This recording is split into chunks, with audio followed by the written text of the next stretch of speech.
ప్రకటన గ్రంథం 1వ అధ్యాయం 3వ వచనం చదువుదాం. సమయము సమీపించినది గనుక ఈ ప్రవచన వాక్యములు చదువువాడును వాటిని విని ఇందులో రాయబడ్డ సంగతులను గైకొని వారును ధన్యులు. మళ్ళీ చదువుదాం. సమయము సమీపించినది గనుక ఈ ప్రవచన వాక్యములు చదువువాడును వాటిని విని ఇందులో రాయబడిన సంగతులను గైకొని వారు ధన్యులు. దేవుడి మాటలను దీవించునుగాక. ప్రార్థన చేద్దాం. ప్రేమ కలిగిన మా తండ్రి, మహాపరిశుద్ధుడా, మమ్మల్ని మిక్కిలిగా ప్రేమిస్తున్న దేవానికి స్తోత్రములు. ఇదిగో తండ్రి, మరి ఈరోజు నీ వాక్యము చదివి ఉండగా మాతో మీరు మాట్లాడండి. మా అతిక్రమములను మా అవిధేయతను క్షమించమని మేము ప్రార్థిస్తున్నాం. దయగలిగిన మా తండ్రి, నీవే మాతో మాట్లాడి మమ్మల్ని బలపరచమని, మేము నడవలసిన త్రోవను మాకు బోధించమని నీ చేతులకి మమ్మల్ని మేము సమర్పిస్తూ యేసుక్రీస్తు నామమున ప్రార్థిస్తున్నాము. ఆమేన్. కూర్చోండి దయచేసి.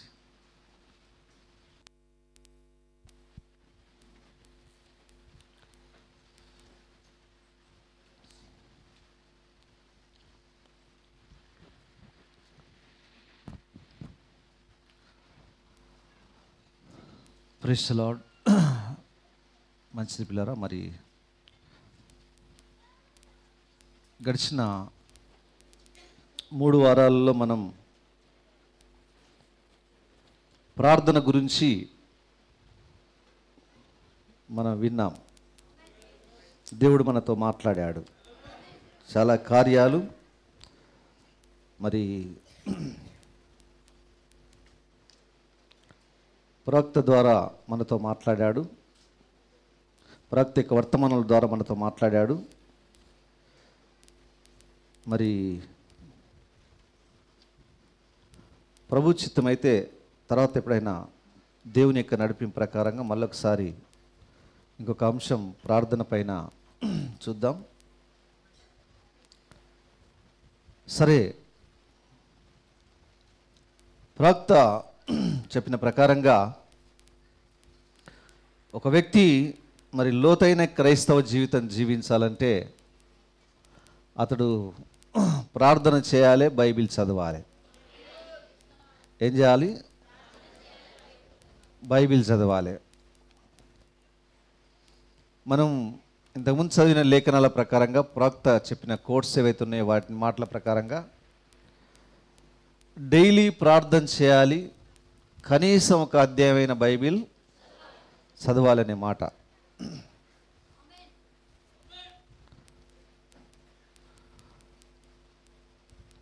డైలీ ప్రార్థన చేయాలి, కనీసం ఒక అధ్యాయమైనా చదవాలి.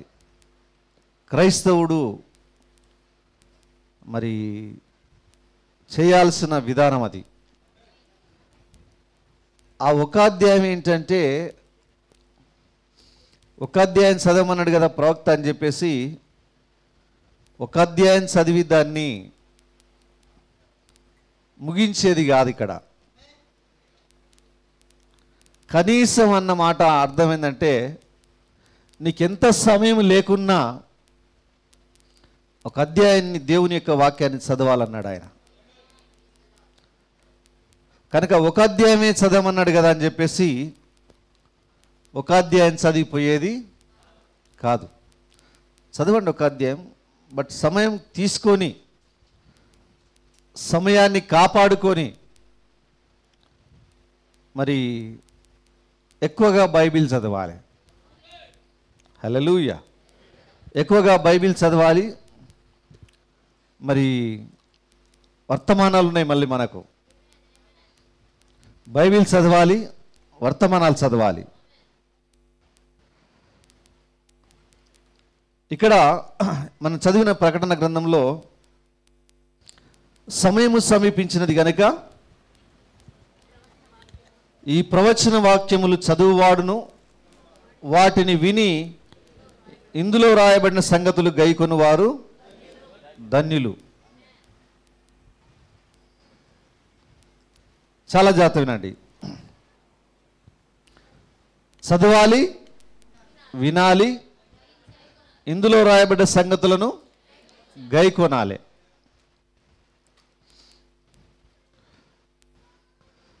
ప్రార్థించి వాక్యం చదివినప్పుడు, వాక్యము ప్రార్థన రెండున్నప్పుడు మరి ఒక లోతైన క్రైస్తవ జీవితం జీవిస్తామని ప్రవక్త చెప్పిన ప్రకారంగా ఈ రెండిట్లలో ఏది లేకున్నా ప్రాబ్లమే. మళ్ళా ప్రార్థన లేకున్నా నడవలేవు, వాక్యము లేకున్నా నువ్వు నడవలేవు. పక్షికి రెండు రెక్కలు ఎట్లనో మన ఆత్మీయ జీవితాన్ని కూడా, ఒక మంచి క్రైస్తవ జీవితం జీవించడానికి కూడా ఈ రెండు ప్రాముఖ్యమైనవి: ప్రార్థన చేయడం, వాక్యం చదవడం. సరే, ఇక్కడ పోయిన వారం మనం చదివాం, ప్రవక్త చెప్పిన ప్రకారంగా ఒకవేళ నీ జీవితం దేవుని పరిశుద్ధతకు సరిపోకపోతే వెనుకకు వెళ్ళి ప్రార్థించట ప్రారంభించు అనే మాటను, ఆయన పరిశుద్ధతకు నీ పరిశుద్ధత సరిపోకుంటే వెనుకకు వెళ్ళి ప్రార్థన చేయమని చెప్పేది. ఇది ప్రార్థన విషయంలో ప్రవక్త చెప్పింది. వెనుకకు వెళ్ళి ప్రార్థించమని చెప్పేది. ఆయన పరిశుద్ధతకు సమానంగా నీ పరిశుద్ధత లేకుంటే వెనుకకు వెళ్ళి ప్రార్థన చేయమనేది. తర్వాత ఇంకొక మాట ప్రవక్త ఏమనంటే, నీ బైబిల్ చదివేటప్పుడు ప్రతి లేఖనములో క్రీస్తుని కనుగొనాలి. ఒకవేళ నీవు క్రీస్తుని కానీ కనుగొనకుంటే నీవు మళ్ళీ బైబిల్ చదవన్నాడు ఆయన. మళ్ళీ బైబిల్ చదవాలన్నాడు ఆయన. మీకు అర్థమైందండి? బైబిల్ మళ్ళీ చదవమన్నాడు. ఎందుకంటే క్రీస్తుని కనుగొనాలని. మళ్ళీ ప్రార్థన ఎందుకు చేయమన్నాడు? ఉన్నారా అందరు ఇక్కడే? నీ పరిశుద్ధత ఒకవేళ యేసుక్రీస్తు వలె లేకుంటే నువ్వేం చేయాలా? వెనుకకు వెళ్ళి ప్రార్థన చేయాలి.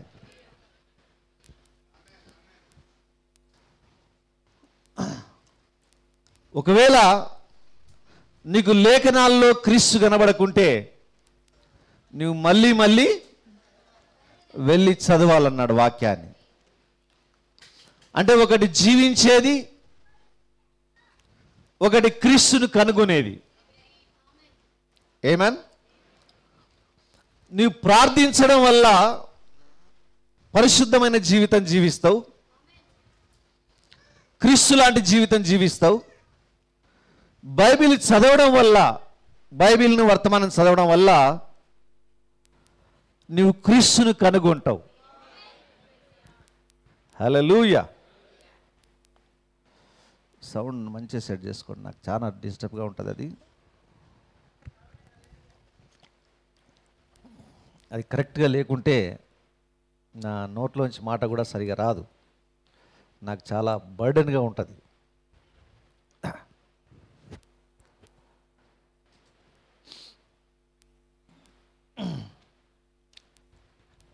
సరే,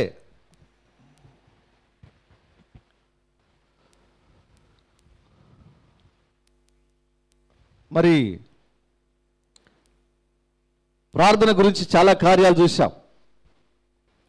అయితే ఇప్పుడు మన వాక్యాన్ని చదివేది చాలా ప్రాముఖ్యమైంది.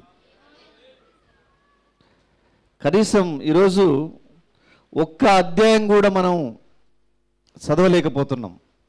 ఎందుకంటే పనుల ఒత్తిడి, ఈ పని ఉంది, ఆ పని ఉంది, ఆ పని ఉంది, ఈ పని ఉంది, రాత్రి లేటుగా పడుకోవడం, పొద్దున లేటుగా లేవడం, ప్రార్థన చేసుకోకపోవడం, కనీసం ఒక అధ్యాయం కూడా మనం చదవలేకపోవడం. ఆదివారం చర్చికి తప్పియడం.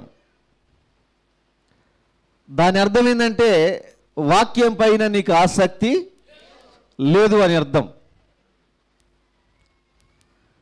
క్రీస్తును తెలుసుకోవాలనే ఆలోచన, ఆసక్తి నీకు లేదు అని అర్థం. నీవు వాక్యం చదవడం వల్ల నీవు క్రీస్తును గురించిన జ్ఞానాన్ని నీవు సంపాదించుకుంటావు. ఆమేన్. వాక్యం చదవడం వల్ల, వాక్యాన్ని వివరించడం వల్ల నీవు క్రీస్తుని గురించిన జ్ఞానాన్ని సంపాదించుకుంటావు. ప్రార్థించడం వల్ల నీవు ఆయన వలె జీవిస్తావు. అంటే జీవితాన్ని, వ్యక్తిగత ఆత్మీయ జీవితాన్ని, పరిశుద్ధతను ఆయన వల్ల నీవు కలిగి ఉంటావు. ఇది మనకు బైబిల్ చెప్పేది, ప్రవక్త యొక్క వర్తమానం మనకు చెప్పేది. కనుక జాగ్రత్త మీరు గమనించండి.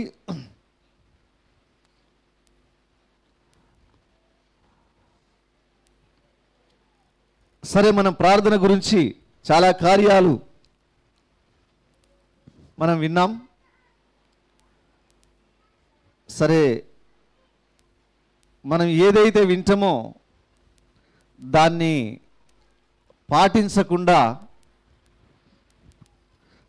అపవాది మన పైన దాడి చేస్తాడు.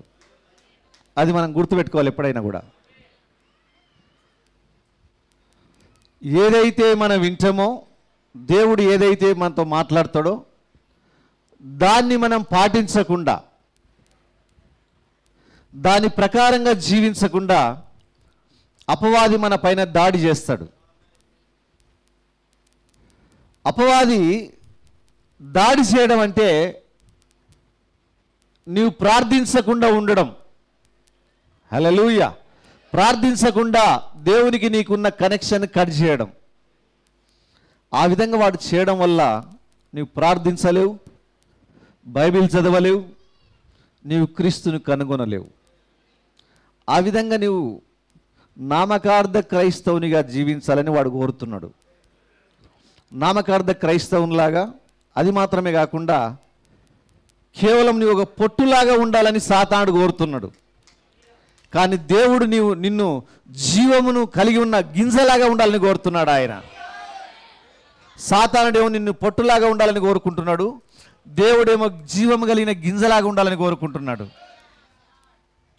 కనుక నీవు పొట్టులాగా ఉండడానికి, నామకార్థ క్రైస్తవునిగా జీవించడానికి కొరకు వాడు ఎన్ని ప్రయత్నాలైనా చేస్తాడు వాడు. హల్లెలూయా.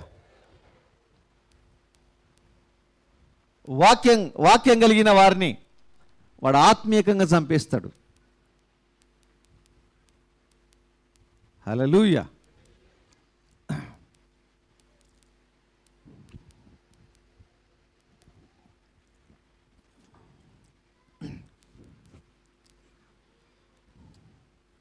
పాపం ఈ మధ్యలో ఒక ఆయన చనిపోయాడు. ప్రవీణ్ కుమార్ అని, పగడాల ప్రవీణ్ కుమార్ అని. ఆయన హత్య చేశారా, యాక్సిడెంట్ అయిందా అనేది ప్రశ్నార్థకంగా ఉంది. ఎక్కువ శాతం క్రైస్తవులు వెలిబుచ్చేది వాళ్ళు హత్య జరిగించబడ్డది అని చెప్పేసి, హత్య చేశారు ఆయనని. సరే, ఆయన ఈ లోక విషయంలో, సంఘశాఖల విషయంలో చాలా మంచి నాలెడ్జ్ కలిగిన వ్యక్తి. హల్లెలూయా. ఆయన ఆ విధంగా ఆయన పరిస్థితి అయిపోయింది. అయితే ప్రవీణ్ పగడాల కంటే ముఖ్యంగా సైతానుకు మనం కావాలి. మీకు తెలుసా అది? ప్రవీణ్ పగడాలను కోరుకునే దానికంటే సాతానుడు ప్రవీణ్ పగడాల కంటే కూడా మనమే కావాలి వానికి.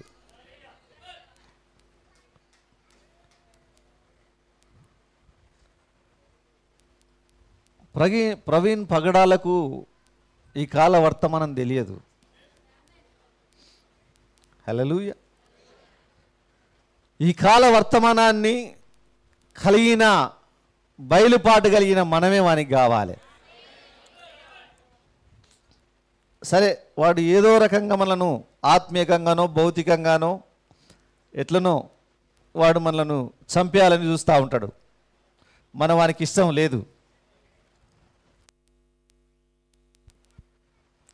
కానీ భూమిపైన మన పని అయిపోయేంత వరకు వాడు మనల్ని ముట్టుకోవడానికి వీల్లేదు. అందుకే దేవుడు నూనెను ద్రాక్ష రసాన్ని పాడు చేయొద్దని హెచ్చరించాడు.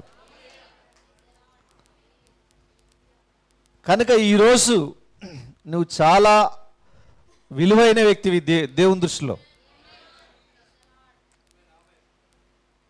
ఈరోజు మనకు అన్ని సోర్సెస్ ఉన్నాయి, ప్రార్థించడానికి అవకాశం ఉంది, బైబిల్ చదవడానికి, బైబిల్లో ఉండే ప్రతి కార్యాన్ని అర్థం చేసుకోవడానికి వర్తమానం ఉంది, అది ఉంది, ఇది ఉంది. కనుక ఇంత గొప్ప కృపను నిర్లక్ష్యం చేసినట్లా మీరు ఎలాగా తప్పించుకుంటారనే మాటలు రాయబడ్డాయి పౌలు గారు చెప్పిన ప్రకారంగా. ఇంత గొప్ప కృపను నిర్లక్ష్యం చేసినట్లా ఎలాగ తప్పించుకుంటారనే మాట. కనుక ఈ మధ్యాహ్న కాల సమయంలో భూమిపైన ఎవరైనా ధన్యులు ఉన్నారా అంటే మనమే ఆ ధన్యులం ఈరోజు. అందుకే సమయం సమీపించినది కనుక ఈ ప్రవచన వాక్యములను చదువువాడును వాటిని విని ఇందులో రాయబడ్డ సంగతులను గైకొనువాడు ధన్యుడు. చదువు వచ్చిన వాడు చదవాలి, చదువు రాని వ్యక్తి వినాలి. విన్నవానికి అదే దీవెన, చదివిన వానికి అదే దీవెన. చదివినవాడు గై కొనాలి, వినేవాడు గై కొనాలి.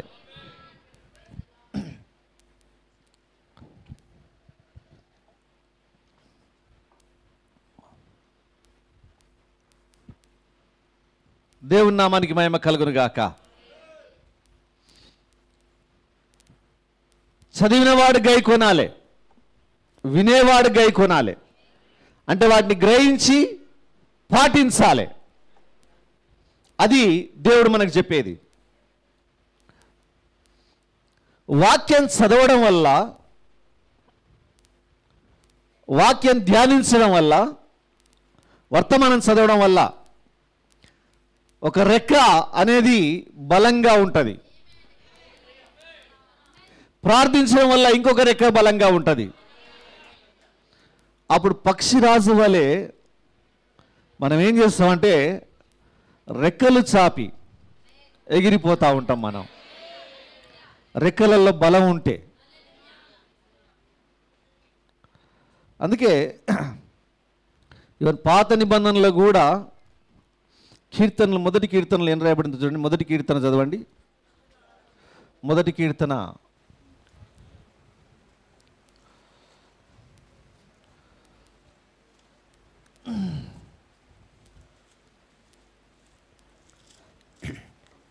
453. దుష్టుల ఆలోచన చొప్పున నడవక, పాపుల మార్గమున నిలవక, అపహాసకులు కూర్చుండు చోటను కూర్చుండక, యెహోవా ధర్మశాస్త్రం నందు ఆనందించుచు దివారాత్రము దానిని ధ్యానించువాడు ధన్యుడు. ధర్మశాస్త్రములో వాళ్ళకి ఇవ్వబడ్డ కార్యాలవి. దివారాత్రములు ధర్మశాస్త్రమును ఆనందించి ధ్యానించేవాడు ధన్యుడు అని. అది పాత నిబంధనలో ఉండేవారికి ఉన్న ధన్యతలవి.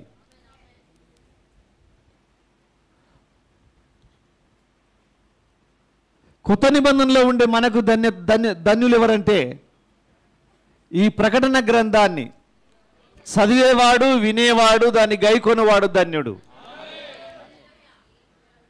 పాత నిబంధనలో ఉన్న వ్యక్తి ధర్మశాస్త్రాన్ని ధ్యానించాలి. రాత్రి పగలు, దివారాత్రులు, రాత్రి అనక పగలనక దాన్ని చదువుతూ ఉండాలి, ధ్యానించాలి. ధర్మశాస్త్రాన్ని ధ్యానించాలంటున్నాడు. ధ్యానించేవాడు ధన్యుడు. అతడు నీటి కాలవల యొరన నాటబడినదై ఆకు వాడక తన కాలమందు ఫలమిచ్చు చెట్టు వలె నుండును. ఆకు వాడక తన కాలమందు ఫలమిచ్చు చెట్టు వలె ఉండును. అతడు చేయనిదంతయు సఫలమగును. ధర్మశాస్త్రాన్ని ధ్యానించేవాడు ధర్మశాస్త్రం పైన ఆనందించి దాన్ని ధ్యానించేవాడు, దివారాత్రాలు ధ్యానించేవాడు ధన్యుడు. అతడు నీటి కాలువల యొరన నాటబడిన చెట్టులాగా ఉండి ఆకువాడక తన కాలమందు ఫలమిచ్చి చెట్టులాగుంటాడు. అతడు చేయనది సఫలమగును. నీటి కాలువల యొరన నాటబడిన చెట్టు ఎప్పటికీ పచ్చగుంటుంది, ఆకు వాడక. నిజమేనా? ఆకు వాడక తన కాలమందు ఫలమిచ్చు చెట్టులాగా ఎప్పటికీ పచ్చగా కనబడతా ఉంటుంది. అది వాడిపోదు, ఎందుకంటే నీళ్లు సమృద్ధిగా దానికి అందుబాటులో ఉన్నాయి కనుక.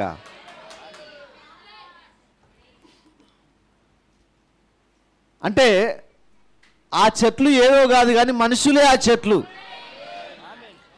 దివారాత్రములు ధ్యానించేవాడు, ఆనందించి ధ్యానించేవాడు అట్లా ఉంటాడు, వాడిపోడు. హల్లెలూయా. ఫలమిచ్చే చెట్టులాగా ఉంటాడు. అంటే బైబిల్ని చదివే వ్యక్తి, ధర్మశాస్త్రాన్ని చదివిన వ్యక్తి, లేఖనాలను చదివే వ్యక్తి, చదవడమే కాకుండా ధ్యానించడం. ఏమన్? చదవడం వేరు, ధ్యానించడం వేరు. పేపర్ చదివినవా ఈరోజు అంటారు. ఏంటి? పేపర్ చదివినవా? పేపర్ను ధ్యానించినవంటారా? పేపర్ను చదివినవా అంటారు. అంటే నిన్నటి వార్తలు నిన్నటివే, ఈరోజు వార్తలు. ఆ పేపర్ను ధ్యానించాల్సిన పని లేదు, అది చదవడం వరకే.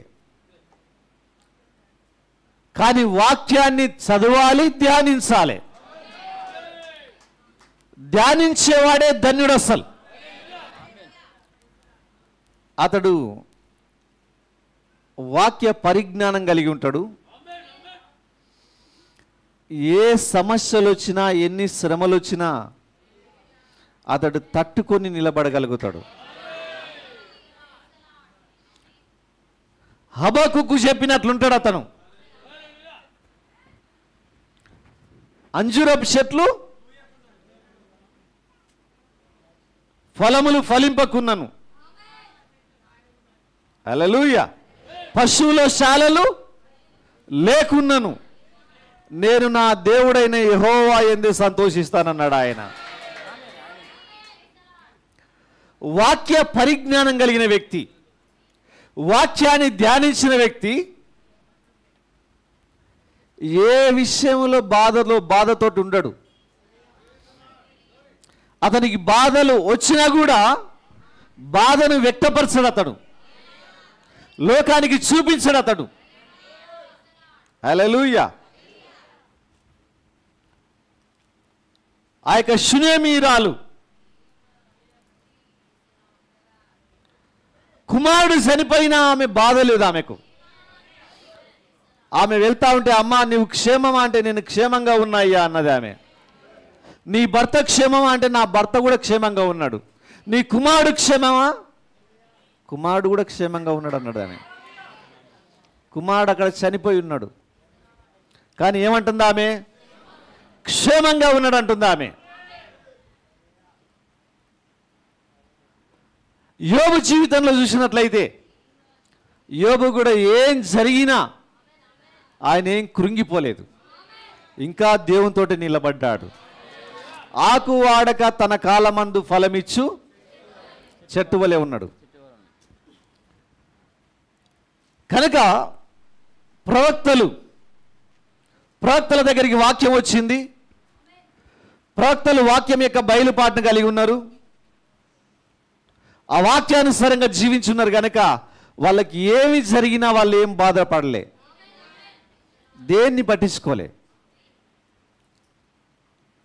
కనుక నా ప్రియ సోదరి సోదరులారా, ఈరోజు వాక్యం చదవడం వల్ల, ధ్యానించడం వల్ల నీవు అన్ని రకాలుగా సంతోషంగా ఉంటావు. వాడిపోవు నువ్వు.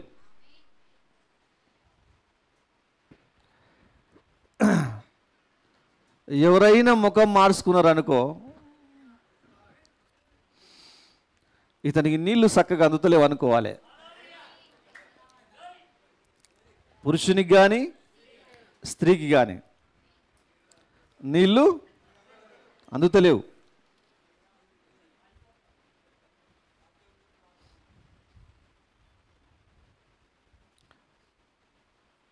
అంటే అతడు వాక్యాన్ని చదవట్లేదు, ధ్యానించట్లేదు, దాని గురించిన అవగాహన అతనికి లేదు అని అర్థం. ఒక పాట ఇయ్యలేదనుకో,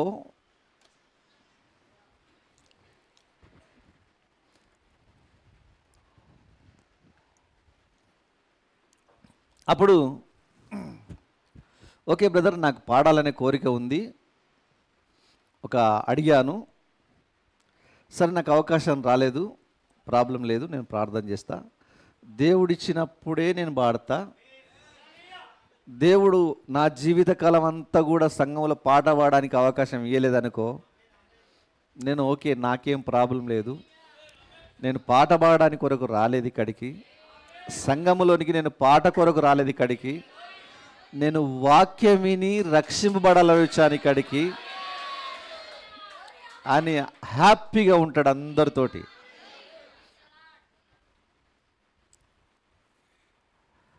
స్టీఫెన్ బ్రదర్ నాకు పాట ఇస్తలేవు అన్నాం అనుకో అని అలిగినట్లు ముఖం మార్చుకున్నట్టు ఉంటే అది పాస్టర్కి తెలుసు అంటాడు ఆ బ్రదర్. పాస్టర్ దగ్గరికి వస్తే మీరు ఆగండి అంటాడు పాస్టర్. ఆ బ్రదర్ వద్దన్నాడు, ఈ బ్రదర్ వద్దన్నాడు, ఇక మరి నేను ఎందుకు సంఘానికి వచ్చేది? నాకు ఇంకా ఏదైనా సంఘం ఉంటే ఆడికి వెళ్తా, ఎవరైనా పాట పాడడానికి అవకాశం ఇస్తే ఆడికి వెళ్తా అని కానీ అనుకుంటే ఆ చెట్టు వాడిపోయిందని అర్థం చేసుకోవాలి. ఏమన్? ఆ చెట్టు ఏమైపోయింది? వాడిపోయింది. నీళ్లు దానికి, ఆ వ్యక్తికి వాక్యం పైన వాక్య పరిజ్ఞానం లేదు, అతని యొక్క జీవితం అనేది వాక్యములోకి పాతుకొని పోలేదు, వాక్యములోనికి లోతుగా వెళ్ళిపోలేదు, వాక్య బయలుపాటు లేదు అతనికి అని మనం చెప్పొచ్చు. ఒక్క పాటల విషయంలో నేను చెప్తున్నా. అట్లే మనం చర్చిలో ఏ పదవి అయినా, ఏ పని అయినా, ఏ వర్క్ అయినా కూడా అప్పగించబడితే చెయ్యాలి, అప్పగించబడకుంటే కూడా హ్యాపీగా ఉండాలి. యోబు అన్నాడు చూసారా, దేవుని నుంచి మనకు అన్ని మేలులే కావాలన్నా, ఎప్పుడు కీడొద్దా? ఈ నీటి కాలువలో ఎవరైనా నాటబడ్డ వాళ్ళు మేలును కీడును సమానంగా తీసుకుంటారు. వాళ్ళు మేలులు వచ్చినప్పుడు వెలిగిపోవడం, కీడు జరిగినప్పుడు వాడిపోవడం. అట్లాంటి వాళ్ళు ఎక్కడో కొండల వీన నాటిన చెట్ల లాగుంటారు వాళ్ళు.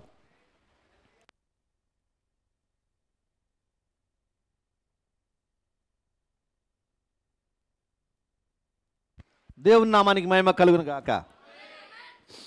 ప్రియులారా, వాక్యాన్ని ధ్యానించడంలో అంత మర్మం ఉంది అక్కడ, వాక్యాన్ని ధ్యానించడంలో అంత శక్తి ఉంది అక్కడ. ఏదైనా కానీ నీ కుర్చీలో ఇంకొకరు కూర్చున్నారు అనుకో, వచ్చి అప్పటిదప్పుడే అలుగుతావు, అప్పటిదప్పుడే ముఖం మార్చుకుంటావు, అప్పుడప్పుడే కోపంతో ఉంటావు. ఓకే, ఒక బ్రదర్ వచ్చి కూర్చున్నాడు, ఓకే బ్రదర్ థ్యాంక్ యూ, నీకు సీట్ లేదు కదా కూర్చో, నేను వెనక నిలబడిన వింటా అంటాడు ఈ వ్యక్తి, వాక్యం తెలిసిన వ్యక్తి. ఆ వ్యక్తి వచ్చి వాక్యం వినడానికి అక్కడ కూర్చున్నాడు, అతడు వాక్యం వినని, నేను తెలిసిన వ్యక్తిని కనుక నేను వెనక నిలబడిన వాక్యం వింటాను అంటాడు అతను.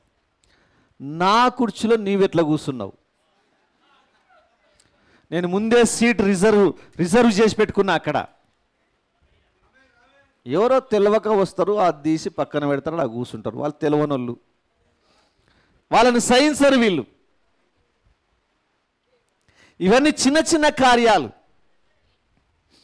చిన్న చిన్న కార్యాల్లోనే నీవు వాడిపోతే, హల్లెలూయా ప్రియులారా, రోజుకొక అధ్యాయం చదివేటోళ్ళు చదవడం కాదు ఇది. డైలీ ప్రార్థన చేయండి, ఒక అధ్యాయం చదవండి అన్న ప్రకారంగా ఒక అధ్యాయం చదివితే కూడా ఇట్లా ఉండరు. వాక్యాన్ని ధ్యానించేవాడు, దాని యందు ఆనందించుచు ధ్యానించేవాడు ధన్యుడు. అతడు చేసేదంతా సఫలమవుతుంది. అంటే అతడు వాడిపోడు. ఇంట్లో ఏ కష్టం వచ్చినా, ఏ నష్టం వచ్చినా, ఏ అవమానం వచ్చినా అతడు దాన్ని పట్టించుకోడు. హల్లెలూయా. చర్చిలో ఎవరన్నా ఏదన్నా అంటే ఇంకో చర్చికి వెళ్ళాడు. నిజమేనా? మేము సంఘానికి కుటుంబంతో వస్తే మా పిల్లలను ఆ సంఘ పెద్ద కోప్పడతాడా? మా పిల్లలను మేమే కోప్పడం ఇంటికాడ, ఆ సంఘ పెద్ద కోపడతాడా అనుకొని ఆ సంఘ పెద్ద పైన అలిగి కోప్పడి ఇంకో చర్చికి వెళ్ళడం. నీవెక్కడికి వెళ్ళినా అట్లే ఉంటుంది వాక్యం. ఆర్డర్ క్రమం అనేది ఎక్కడికి వెళ్ళినా అట్లే ఉంటుంది. కనుక సహోదరి సోదరులారా, ఈరోజు యొక్క మధ్యాహ్న కాల సమయంలో వాక్యాన్ని చదవడం వల్ల మనకి ఎన్నో దీవెనలు ఉన్నాయి. చాలామంది ఆదివారం చర్చికి రారు, ఎందుకంటే వాళ్ళ వాక్యం వినడం పెద్దగా ఏంటంటే నామకార్థ క్రైస్తవుల్లాగా హాజరేసుకోవడానికి వచ్చిపోయే వాళ్ళలాగా వచ్చిపోతుంటారు. అలాంటి వాళ్ళను మనం ఇట్లా చెప్పలేం, వీళ్ళు నీటి కాలువలో ఎవరైనా నాటబడిన చెట్టులాగా ఉన్నారని మనం చెప్పలేం. నీటి కాలువలో ఎవరైనా నాటబడిన చెట్టు అనే వ్యక్తి వాక్యం ఎప్పుడు చెప్పబడితే అక్కడికి వచ్చి వాక్యం తాగుతూ ఉంటాడు, వాక్యం అని నీరు తాగుతూ ఉంటాడు. బుధవారం వాక్యం వింటాడు, మీటింగ్లు అప్పుడు వచ్చి వాక్యం వింటాడు. అయితే ఆదివారం అయితే అసలు తప్పాడు. ఆ వ్యక్తి నీటి కాలువలో ఎవరన్నా నాటబడిన చెట్టులాగా ఉంటాడు. ఒక వారం వచ్చి ఒక వారం తప్పించి, ఒక వారం వచ్చి ఒక వారం తప్పించిన అనుకో, ఈ చెట్టు నీటి కాలువలో ఎవరన్నా నాటబడలేదు. వాక్యం చదివే వ్యక్తి, వాక్యం పైన అవగాహన ఉన్న వ్యక్తి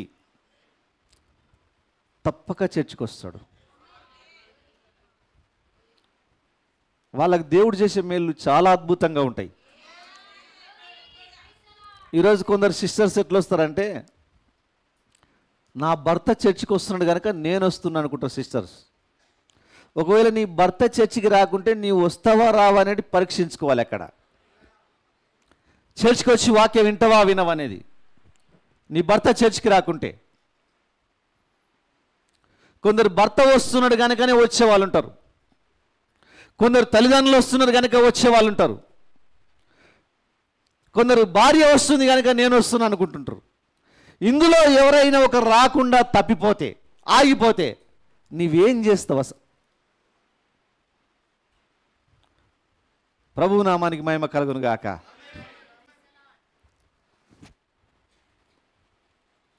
వాక్యం పైన ఆసక్తి కలిగి ఆదివారం చర్చికి వచ్చి వాక్యం వినాలి.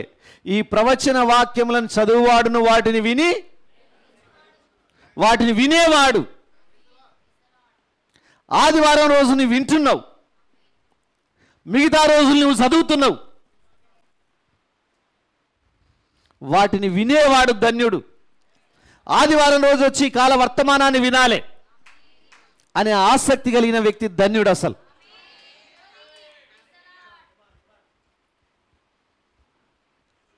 ఈ విధమైన అంటే ఆదివారం వచ్చి వాక్యం వినాలనుకున్న వ్యక్తి వాస్తవంగా నీటి కాలువల ఎవరిన నాటబడిన చెట్టు అతడు. చాలా జాగ్రత్త వినండి.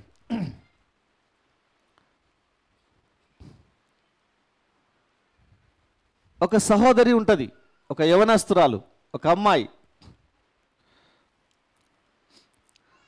ఒక అవిశ్వాసం చేసుకుంటుంది.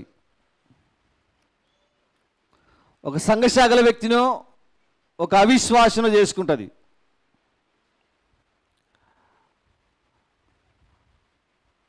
చేసుకొని మళ్ళీ చెప్తా ఉంటారు ఏమని అంటే, నేను మార్చుకుంటా బ్రదర్ నా భర్తను.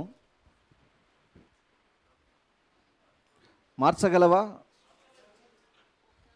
మార్చే శక్తి నీకుందా? సౌండ్ కొంచెం సెట్ చేయండి ప్లీజ్. మార్చే శక్తి నీకుందా? నువ్వు గొర్రెపిల్ల జీవ గ్రంథాన్ని ఏమైనా చూసినావా? పోయి గొర్రెపిల్ల జీవ గ్రంథంలో ఎవరి పేరుందో నువ్వు చూసినావా? నువ్వెవరిని పెళ్లి చేసుకోవాలనుకుంటున్నావో ఒక అవిశ్వాసిని, ఆ వ్యక్తి పేరు అందులో ఉందేమో నువ్వు చూసినావా? నువ్వు చూడలే. నువ్వు చూడనప్పుడు ఒకవేళ ఆ గొర్రెపిల్ల జీవ గ్రంథంలో కానీ అతని పేరు లేకుంటే అప్పుడు తెలుస్తుంది నీ సంగతి. హల్లెలూయా. అలాగే స్త్రీ అయినా పురుషుడైనా అంతే. మనం మార్చుకోలేము. మన చేతులలో ఏమీ లేదు. మనం చెప్పేవారికి మాత్రమే, మన చేతులలో లేదు. కనుక ఒక యవనస్తురాలైన అమ్మాయి, ఒక యవనస్తుడైన అబ్బాయి నీటి కాలువలో ఎవరైనా నాటబడిన చెట్టులాగా ఉంటే, హల్లెలూయా, అతడు ముందే ఆలోచిస్తాడు. నేను పెళ్లి చేసుకున్నాక మరి ఒక విగ్రహారాధికులను లేకుంటే ఒక సంఘశాఖల అమ్మాయిని చేసుకుంటే నేను చర్చికి వెళ్ళడానికి అవకాశం ఉంటుందా? ఆమె నన్ను మారుస్తుందా? ఆమె చర్చికి వస్తుందా? తర్వాత నా బిడ్డలు చర్చికి వస్తారా? వాక్యం వినాలే కదా. హల్లెలూయా. అమ్మాయి కూడా అంతే. పురుషుడైనా ఎట్లనో అట్లనో వస్తాడు, కానీ అమ్మాయి ఆడికి వెళ్ళిననుకో అత్తమామలు భర్త బట్టి 2 కొట్టినరంటే చర్చ ఆపేస్తారు. ఇక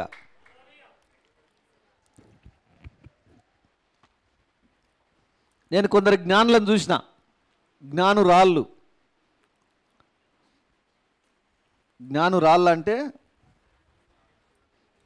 అమ్మాయిలు, జ్ఞానం కలిగిన అమ్మాయిలు. బ్రదర్ నేను మార్చుకుంటాను నా భర్తను, పోయి సంఘశాఖల అబ్బాయిని చేసుకున్నది.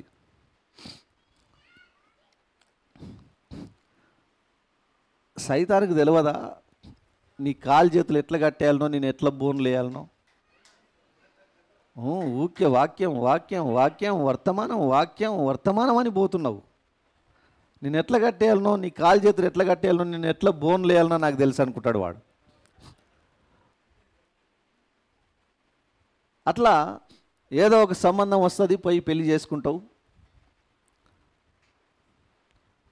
ఇక మా తల్లిదండ్రులు చెప్పిండ్రో, మా అన్నదమ్ములు చెప్పిండ్రో, లేకుంటే ఎవరో చెప్పిండ్రని చెప్పేసి వాళ్ళపైన ఆధారపడిపోయి చేసుకుంటావు.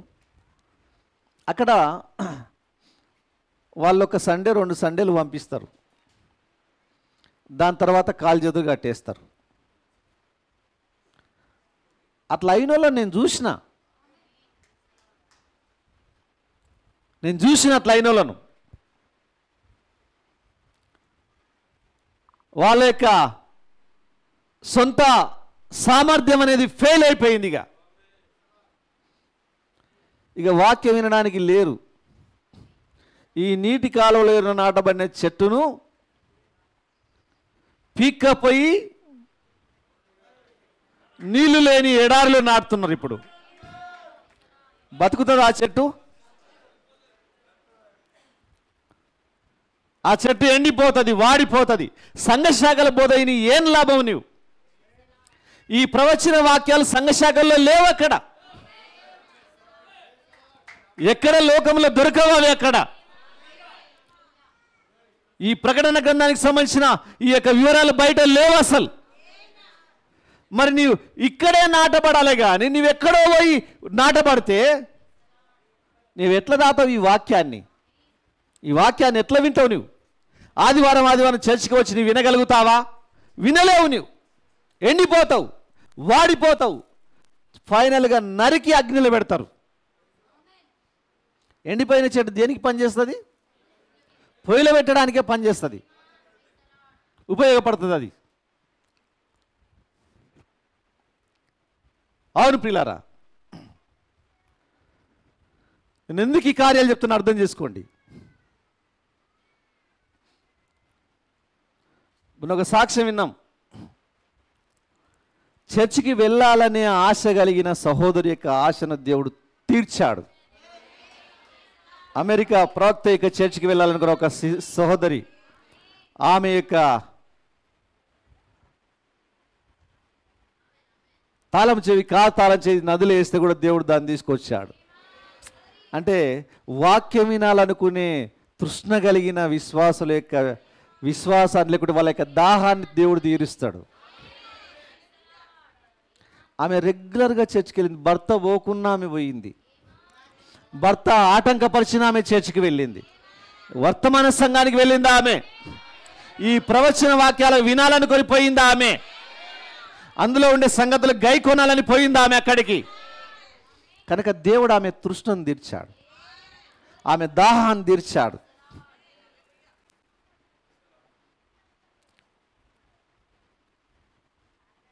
నాకు తెలిసి ఆమె ఏదో మెసేజ్ బిలీవర్గా ఉండి ఒక అవిశ్వాసిని పెళ్లి చేసుకోలేదు ఆమె. అట్లా జరగకుండా ఉంటుంది. ఆల్రెడీ వాళ్ళు ఇంతకుముందే పెళ్లి అయి ఉంటారు. ఆమెకు వర్తమానం తెలిసి చర్చికి వెళ్తుంటుంది. ఆ విధంగా దేవుడు ఆమె హృదయాన్ని చూశాడు కనుక హృదయ వాంఛను తీర్చాడు ఆమెను.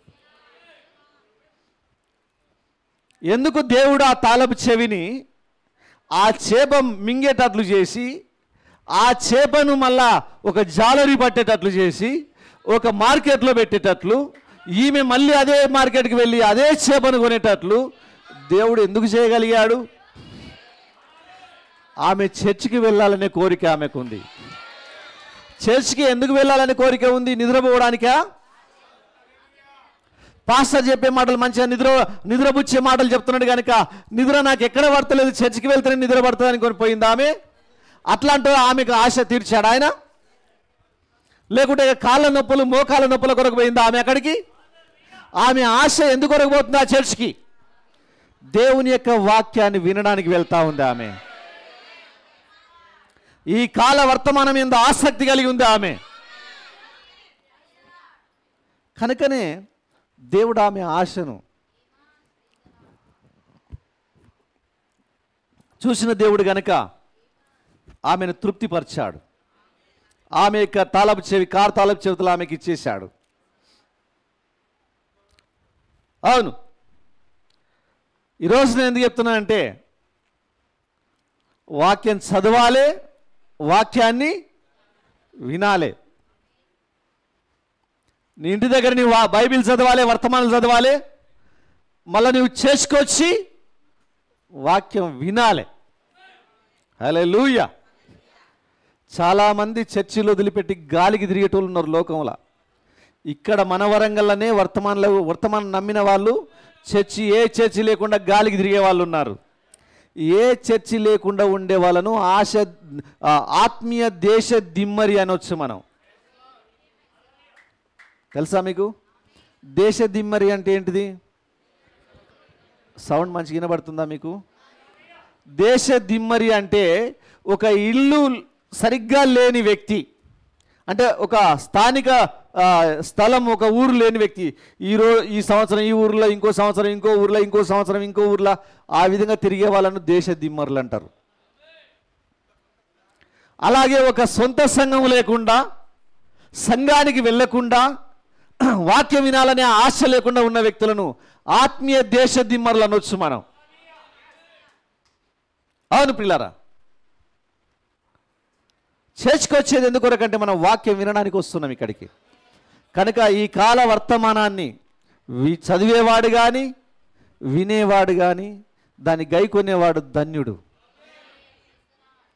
ఈ వర్తమానంలో కానీ ఆ విధమైన బయలుపాటు నీకు వస్తే పిల్లరా, నీ వెట్టి పరిస్థితుల్లో నీ ముఖం మార్చుకోలేవు నీ జీవితంలో. నీ ఇంట్లో ఓ సమస్య వచ్చినా నువ్వేం బాధపడవు, నీ భర్త నిన్నేమన్నా అన్నా నువ్వు బాధపడవు, హబక్కును జ్ఞాపకం చేసుకుంటావు. నీ ఇంట్లో సరుకులు లేకుండా నీవు బాధపడవు, దేవుడు తెస్తలే. నేను నా దేవుని యందు నేను ఆనందిస్తాను.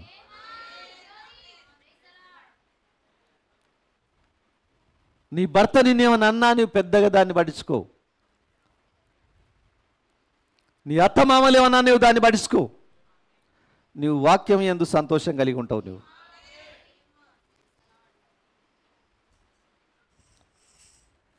ప్రభునామానికి మహిమ కలుగును గాక. కొందరు వర్తమానంలో ఉండే వాళ్ళు కూడా ఏం చేస్తారంటే, భర్తతోటి అత్తమామలతోటి గొడవ అయిందని చెప్పేసి తల్లిగారింటికి పోయి ఉంటారు. పోయి ఉండి చర్చికి రారు. మళ్ళా ఒకవేళ భర్త అత్తమామలతో నీకు ఏమైనా గొడవ అయినా నువ్వు తల్లిగారింటికి వెళ్ళినా మళ్ళీ ఆ నుంచి చర్చికి రావాలి. నువ్వు నిజంగా నీటి కాలువలో నాటబడిన చెట్టు అయితే, వాక్యం ఎందు ఆసక్తి కలిగి ఉంటే, నీవు అక్కడికి వెళ్ళినా నువ్వు మళ్ళా నీ భర్త అత్తమామలు వచ్చినా కూడా నువ్వు మళ్ళీ అదే చర్చికొచ్చి వాక్యం వినిపోతావు. నువ్వు అసలు నీకు వాక్యం ఎందు ఆ విధంగా ఆసక్తి ఉంటుంది. ఏదన్నా సమస్య చేత వాళ్ళు ఏదన్నా చేశారంటే, నిన్ను ఇబ్బంది పెట్టారంటే, నిన్ను ఎలగొట్టారంటే, ఏమైనా జరిగినా కూడా నువ్వేం చేస్తావంటే నువ్వు అదే చర్చికి వస్తూ ఉంటావు. మళ్ళీ నువ్వు వాక్యం వినడానికి రెగ్యులర్గా వస్తావు. కొన్ని చెట్లు ఎట్లుంటాయంటే, ఎండిపోయిన చెట్లు, మా పక్కింటి వాళ్ళు అదే చర్చికి వస్తున్నారు, మేము అదే చర్చికి వెళ్తున్నాం, వాళ్ళ ముఖం మేము చూడలేము, కనుక రెగ్యులర్గా వాళ్ళు ఆ చర్చికి వస్తే మేము ముఖం చూడాలి కదా, ముఖం చూపించకుండా ఇంకో చర్చికి వెళ్తాం అనేటోళ్ళు ఉన్నారు. ఈ చెట్లు నీటి కాలంలో ఎవరన్నా నాటబడలే.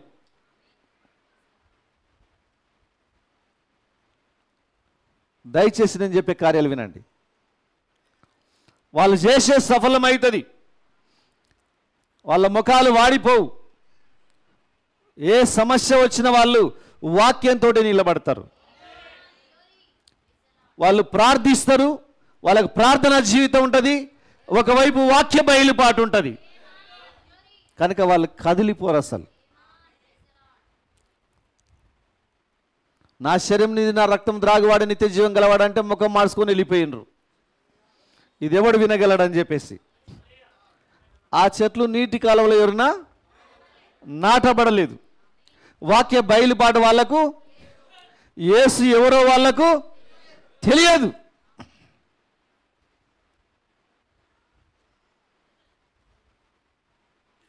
మన ఒక ఆయన అంటున్నాడు,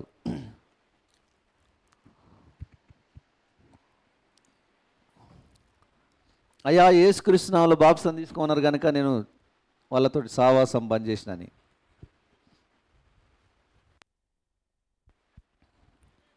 ఎట్లుంటుంది చూడండి. అంటే వాక్యం చూపిస్తే, సత్యం చూపిస్తే దాని ప్రకారంగా జీవించడం ఇష్టం లేక బయటికి వెళ్ళిపోతున్నారు. కనుక యెహోషువతో ఒక మాట అన్నాడు దేవుడు. ఒకసారి మీరు ఆ మాటను చూడండి ఒకసారి. యెహోషువ గ్రంథం మొదటి అధ్యాయంలో, యెహోషువ గ్రంథం మొదటి అధ్యాయంలో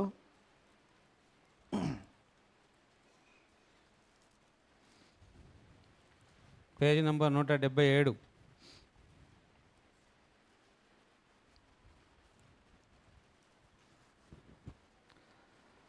ఇది మనకు తెలిసిన వాక్యమే. 7వ వచనం, మొదటి అధ్యాయం 7వ వచనం. అయితే నీవు నిబ్బరము కలిగి జాగ్రత్త పడి బహుధైర్యముగా నుండి నా సేవకుడైన మోషే నీకు ఆజ్ఞాపించిన ధర్మశాస్త్రం అంతటి చొప్పున చేయవలెను. నీవు నడుచు ప్రతి మార్గమున చక్కగా ప్రవర్తించినట్టు నీవు దాని నుండి కుడికి గాని ఎడమకు గాని తొలగకూడదు. ఈ ధర్మశాస్త్ర గ్రంథమును నీవు బోధింపక తప్పిపోకూడదు. దానిలో వ్రాయబడిన వాటన్నిటి ప్రకారము చేయుటకు నీవు జాగ్రత్త పడినట్లు దివారాత్రము దాన్ని ధ్యానించిన ఎడల నీ మార్గమును వర్ధిల్ల చేసుకొని చక్కగా ప్రవర్తించెదవు. రైట్. 8వ వచనం మళ్ళీ చదువుదాం. ఈ ధర్మశాస్త్ర గ్రంథమును నీవు బోధింపక తప్పిపోకూడదు. దానిలో వ్రాయబడిన వాటన్నిటి ప్రకారము చేయుటకు నీవు జాగ్రత్త పడినట్లు దివారాత్రము దాన్ని ధ్యానించిన ఎడల ఈ మార్గమును వర్ధిల్ల చేసుకొని చక్కగా ప్రవర్తించెదవు. అది దానిలో వ్రాయబడిన వాటన్నిటి ప్రకారంగా చేయడానికి నీవు జాగ్రత్త పడినట్లు దివారాత్రము దాన్ని ధ్యానించినలా నీ మార్గమును వర్ధిల్ల చేసుకొని చక్కగా ప్రవర్తిస్తావు. ధర్మశాస్త్రాన్ని ఎందుకు చదవమన్నాడు? దివారాత్రాన్ని ఎందుకు చదవమన్నాడు అంటే నీ మార్గాన్ని వర్ధిల్ల చేసుకొని దాంట్లో చక్కగా ప్రవర్తించడానికి చదవమన్నాడు ఆయన. నీవు చక్కగా ప్రవర్తించాలంటే వాక్యాన్ని చదవాలి, ధ్యానించాలి. దివారాత్రములు నీ మార్గాన్ని వర్ధిల్ల చేసుకొని నువ్వు చక్కగా ప్రవర్తిస్తావు. యోషువతో అంటున్నాడు, ఒకవైపు ఆయన యుద్ధానికి వెళ్తున్నాడు, వాగ్దాన దేశంలోకి ప్రయాణమవుతున్నారు. వాగ్దాన దేశంలోకి ప్రయాణమయ్యే యోషువతోటి యుద్ధం ఎట్లా చేయాలి, ఏ రకంగా ఉండాలనే విషయాలు చెప్పాలి. కానీ ఇక్కడ ఏమంటున్నానంటే వాక్యాన్ని ధ్యానించాలి, ధర్మశాస్త్రాన్ని దివారాత్రములు ధ్యానించాలి. అప్పుడు నీవు చక్కగా ప్రవర్తిస్తావు. మిగతా కార్యాలన్నీ నేను చూసుకుంటా. ఇక ప్రభు నామానికి మహిమ కలుగును గాక. నా ప్రియ సహోదరుడ సహోదరి, ఈ మధ్యాహ్నం నీ జీవితంలో నువ్వు చక్కగా ప్రవర్తించాలంటే వాక్యాన్ని జాగ్రత్తగా ధ్యానించాలి. దివారాత్రములు మనం దాన్ని ధ్యానించాలి ఈరోజు. ఏమేన్? అయితే యోహాను సువార్తలో కొన్ని మాటలను చూడండి ఒకసారి. యోహాను సువార్త 5వ అధ్యాయంలో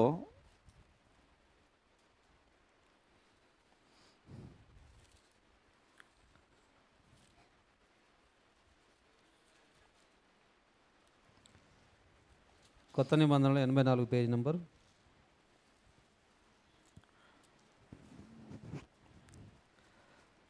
యోహాను సువార్త 5వ అధ్యాయం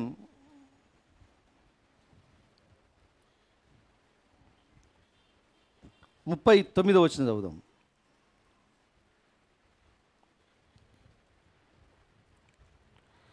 5వ అధ్యాయం 39వ వచనం. లేఖనముల యందు మీకు నిత్య జీవము కలదని తలంచుచు వాటిని పరిశోధించుచున్నారు. అవే నన్ను గూర్చి సాక్ష్యం ఇచ్చుచున్నవి. పరిశోధించున్న దగ్గర ఫుట్ నోట్ ఏముంది చూడండి కింద. పరిశోధించుడి. అది పెట్టి చదవండి ఇప్పుడు. లేఖనముల యందు మీకు నిత్య జీవము కలదని తలంచుచు వాటిని పరిశోధించుడి. అవే నన్ను గూర్చి సాక్ష్యమిచ్చుచున్నవి. లేఖనముల్లో నిత్య జీవం ఉందని వాటిని పరిశోధించండి. అవే నన్ను గూర్చి సాక్ష్యమిచ్చుచున్నవి. అంటే నువ్వు యేసుక్రీస్తుని కనుగొనాలంటే లేఖనాలను నువ్వేం చేయాలి? పరిశీలించాలి, పరిశోధించాలి, ధ్యానించాలి. లేకుంటే ప్రయోజనం లేదు. కనుక ఇక్కడ లేఖనాలను పరిశోధిస్తేనే మనకు యేసుక్రీస్తు కనబడతాడు. ఇప్పుడు ప్రకటన గ్రంథం 1వ అధ్యాయం 3వ వచనం మళ్ళీ ఒకసారి చదవండి.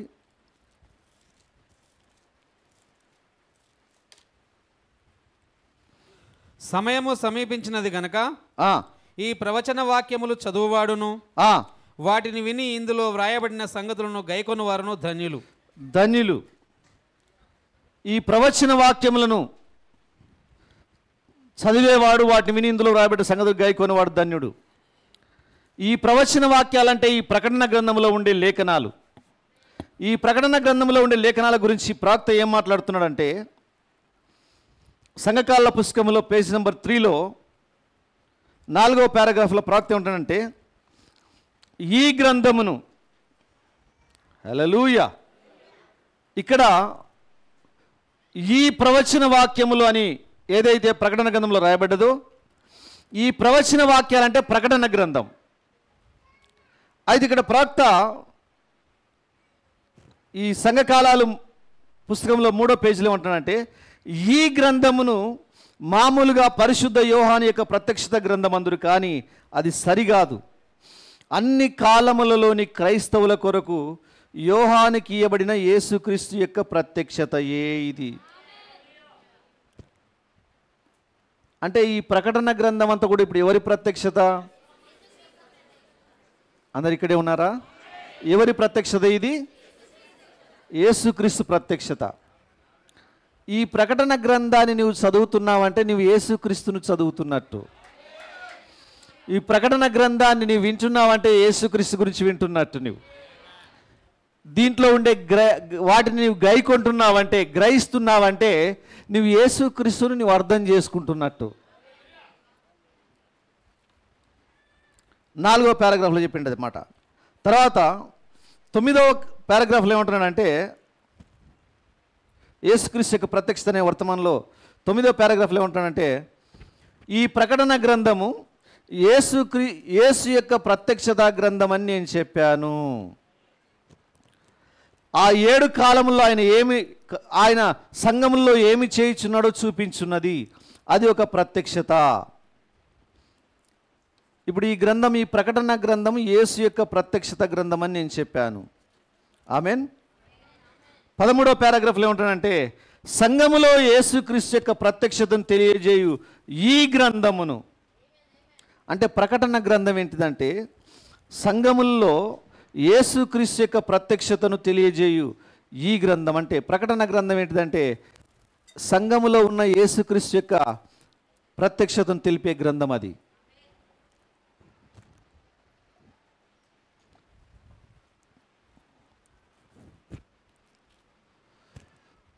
కనుక ప్రియులారా, ఈ ప్రకటన గ్రంథం ఏంటిదంటే యేసుక్రీస్తు యొక్క ప్రత్యక్షతను తెలిపే గ్రంథం ఇది. పౌలు గారు సమస్తాన్ని ఎందుకు కోల్పోయాడంటే యేసుక్రీస్తుని గురించిన జ్ఞానాన్ని సంపాదించుకోవడానికి. ఫిలిప్పీలకు రాసిన పత్రికలో ఉంది అది. ఆ మాటను చూడండి ఒకసారి. ఫిలిప్పీలకు రాసిన పత్రిక 3వ అధ్యాయం పేజీ నంబర్ 179 7వ వచనం, 7-8 వచనాలు చదువుదాం.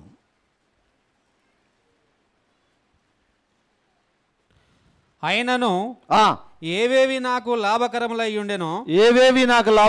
ఉండెనో వాటిని క్రీస్తు నిమిత్తము నష్టముగా ఎంచుకొంటిని.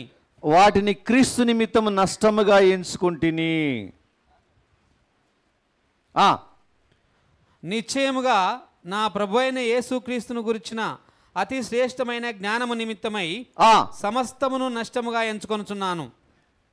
నా ప్రభు అయిన యేసుక్రీస్తును గురించిన అతి శ్రేష్టమైన జ్ఞానము నిమిత్తం సమస్తమును నష్టముగా ఎంచుకొనుచున్నాను.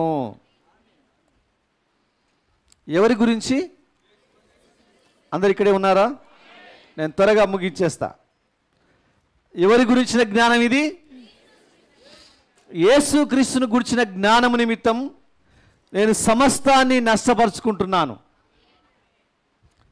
పెంటవలే ఎంచుకున్నాను దాన్ని. అంటే యేసుక్రీస్తు జ్ఞానాన్ని సంపాదించుకోవడానికి ఆయన సమస్తాన్ని నష్టంగా ఎంచుకున్నాడు. ఇప్పుడు మనకి యేసుక్రీస్తును గురించిన జ్ఞానం మనకి ఈ ప్రకటన గ్రంథంలో ఉంది. హల్లెలూయా. ఈ ప్రత్యక్షత గ్రంథములో యేసుక్రీస్తును గురించిన జ్ఞానం ఇందులో ఉంది. ఇప్పుడు ఈరోజు అది మనకు దొరకాలంటే మనం కూడా అన్నిటినీ నష్టపరచుకోవాలి. మన సంఘ శాఖల్లో ఉండే పదవులను పోగొట్టుకోవాలి మనం. ఆమెన్. ఆదివారమే మన బంధువుల పెళ్లి అవుతుంది. ఏం చేయాలి ఇప్పుడు? పెళ్ళికి పోవాలన్నా చర్చికి వెళ్ళాలన్నా? పెళ్ళికి వెళ్ళే వాళ్ళు ఎవరంటే ఎడారిలో నాటబడిన చెట్టు. పెళ్లికి వెళ్ళే వాళ్ళు నీటి కాలువలో ఎవరిన నాటబడిన చెట్టు కాదు వాళ్ళు.